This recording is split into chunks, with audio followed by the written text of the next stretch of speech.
Ayan ha, magandang hapon ha mga kanayon. Papunta ho uli kami din sa silangan at magdadala ho kami ng pangkulong ng baboy. Kinuha ho doon sa katabi ng bahay. Hindi na ho lang dadalhin sa silangan. Pareha. Mabigat ba? Ayaw mong magpausong eh.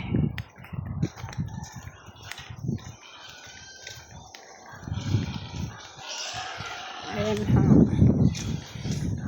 Kaya naman daw eh. Kaya hindi na nagpausok.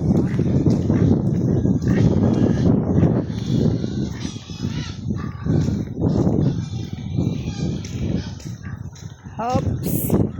Shortcut ka dyan.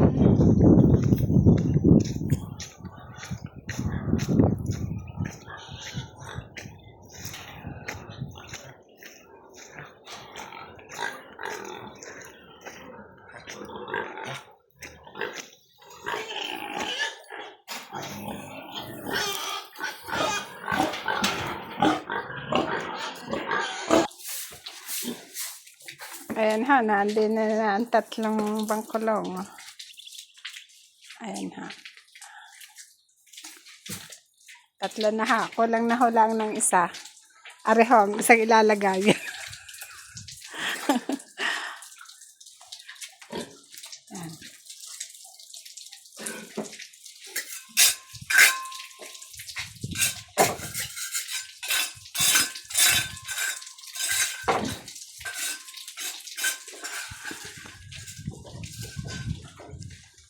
Yun ang isang yun ang ilalagay doon. Ililipat din.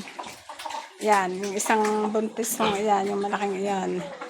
Ililipat ho doon. At saka yung nandun sa amin, sa bahay. Tapos ho, aring dalawa namang are. Yan din eh, ilalagay. Para yung mga buntis ho doon lahat mapalagay sa bagong kukulungan nila. Siya, sige ha, mga kanayan. Hanggang dito na ho lamang uli. Maraming salamat ho sa inyong panonood. Subscribe nyo naman ho ang aking munting channel. Laking tulong nyo na ho ito sa akin. Para po madagdagan ng aking subscriber.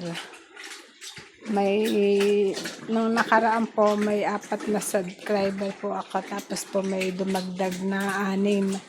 Bali ho, 10 ng aking subscriber. Maraming salamat ho sa nag-subscribe. Sige po. God bless everyone. Thank you.